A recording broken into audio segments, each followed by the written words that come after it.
Hello everyone, this is Yuan from University of Southern California. And today I'm going to pretty happy to present on this paper called TOD, the Tensor-Based Multi-GPU Outlier Detection System. It's a joint work with George Chen and from Zhihao Jia from SAMU. So first thing first, we want to explain what's outlier detection in the first place. So basically, outlier detection is an essential unsupervised machine learning task to identify the deviant samples. So I'm giving some examples here. So giving some like tabular data, you will identify these orange dots from the blue dots, and these orange dots can be fraudulent activities. This can be the network intrusion. This can be many things we want to identify. And one thing or one bottleneck of the outlier detection, one thing I forgot to mention is like outlier detection is always abbreviated as the OD. So when I mention OD, it's outlier detection. So one bottleneck in the outlier detection will be the so-called efficiency and data dependency bottleneck. Basically, as we're showing here, you can say for some like existing outlier detection algorithm, they have pretty high time complexity and space complexity, saying O(n) square or even O(n) cube. So it will take a lot of time to run the algorithms.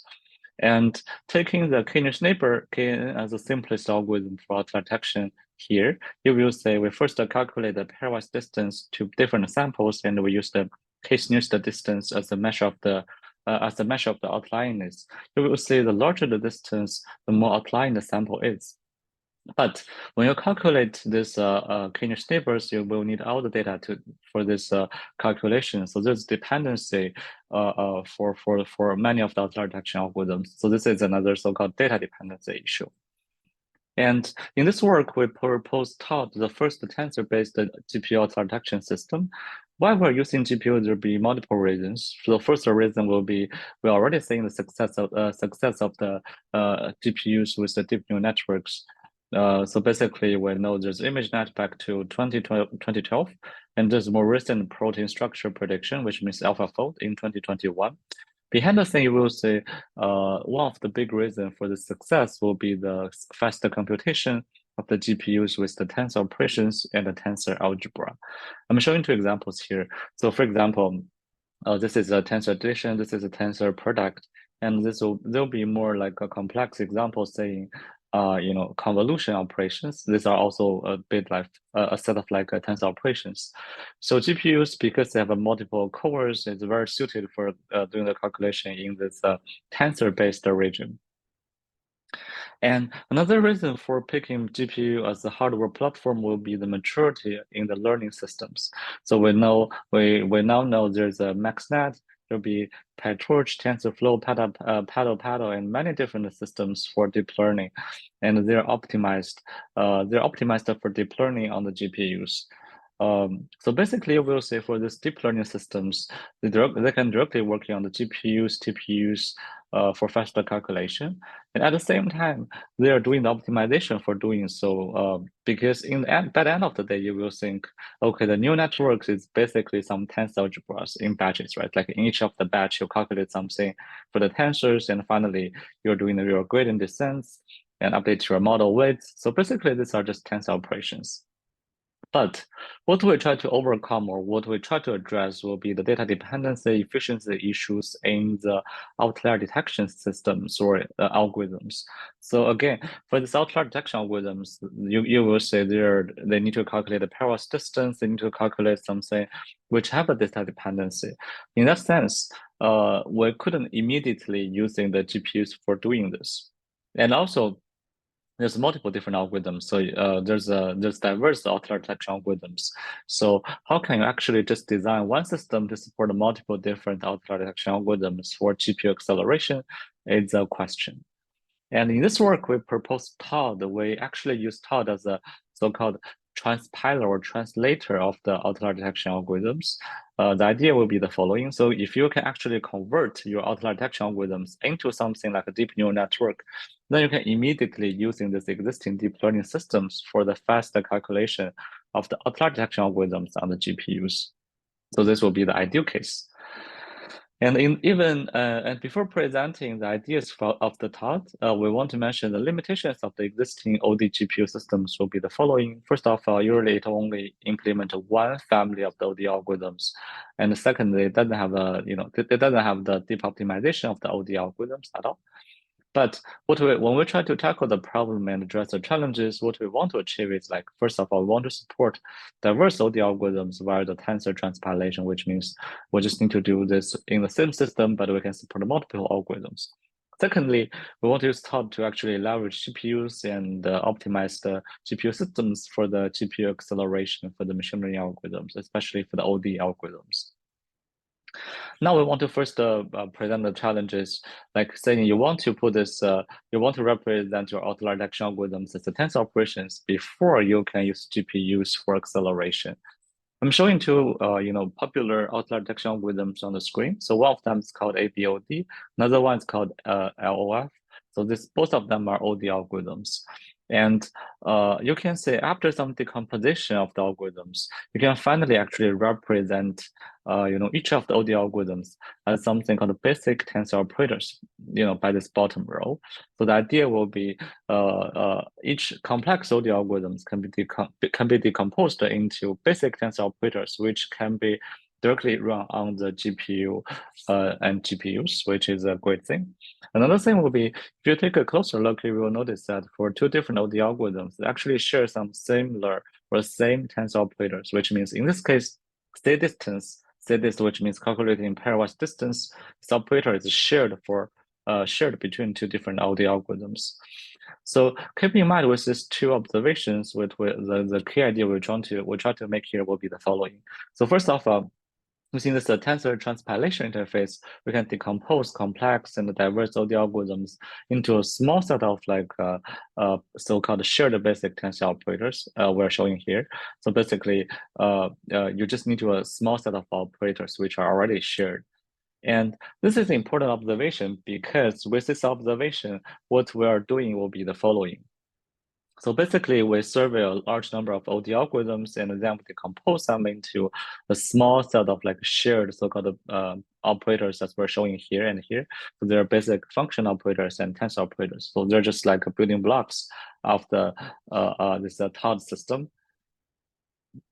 And each of this complex algorithm, it's just like the combination of these function operators and the basic tensor operators. And there will be two major advantages of doing so. The first advantages will be once you're doing this decomposition, transpilation, you lower the implementation and optimization effort because you only have a limited set of algorithms and operators for doing this. Secondly, we can easily extend to new fields and other algorithms after we have this transpilation interface. This is the first challenge we're already addressing, which means we can represent all the algorithms as some tensor operators. The second one will be we know for the GPUs we're short on GPU memories, because at most you have roughly 80 gigabytes in general.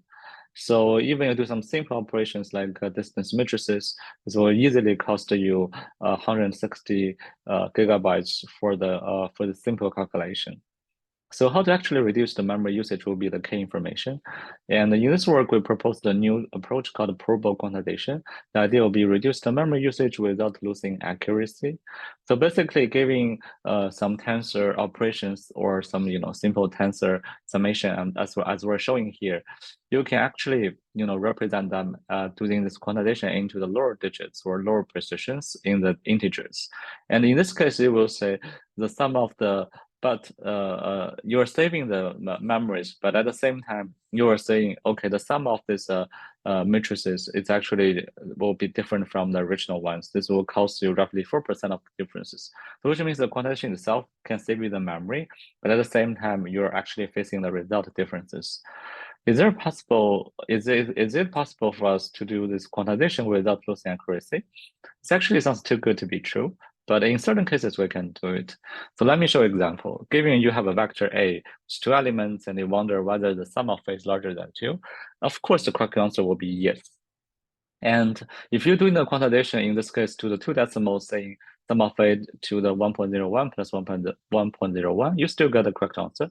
But if you do the quantization into the one decimal, then you get an incorrect answer, which means you get a 1.0 plus 1.0 equal to 2. So you will say how aggressively you're doing this quantization actually make the results totally different. So in this sense, the key is to identify or quantify the rounding errors in the lower precision so that you know whether your quantization will make the some imprecision of the final results.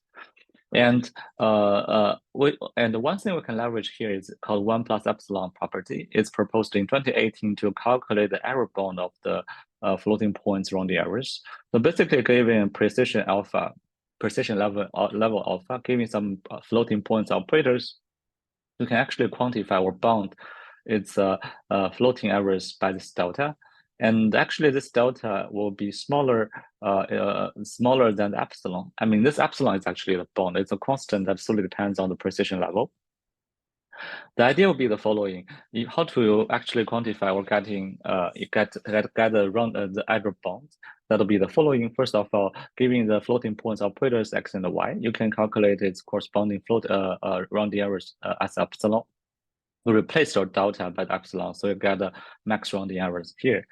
And so in this sense, how the probable quantization will be working will be the following. First of all, you calculate the max error in the lower precision by using this 1 plus epsilon property. And then you just check whether the output of the operator will be affected by this max rounding errors. If that's not the case, you're good. The accuracy won't be affected and the quantization result is good. So in general, the procedure will be the following. First of all, you quantize your input data into the lower precision. And then in the lower precision, you execute your evaluations. And then you verify whether your result will be affected by this lower precision calculation using this 1 plus law property for the max rounding errors in the lower precision. And of course, if you fail the exactness verification, you do some fix.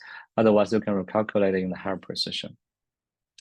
And in addition to this probable quantization technique, we're also introducing a set of existing techniques for reducing the GPU memory usage. For example, one thing we can do is called automatic batching, which means for large operations, we can split it into multiple smaller operations so that we can put it on the multi GPUs so that we can finally aggregate all the results. This can actually save as the peak of the GPU memory. So basically, automatic batching and multi GPU support there together can serve as a great instrument for saving the GPU memories.